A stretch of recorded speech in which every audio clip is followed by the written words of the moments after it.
ഗസാതെരുവിലെ ചോര കണ്ടേ ഞാനും എഴുതട്ടൊരു കണ്ണീർ കാവ്യം. പിഞ്ചോമന മക്കളെ ചോരക്കായി ദാഹിച്ചലയുന്ന ചെന്നായ്ക്കൂട്ടം. മരിച്ചത് ഞാനല്ല നീയാണ് മുസ്ലിമേ.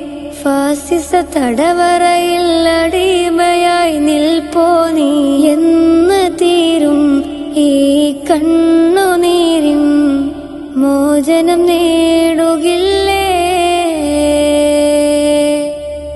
ഫലസ്തീൻ ചിരിയെന്നത് കാണാക്കിനാവല്ല.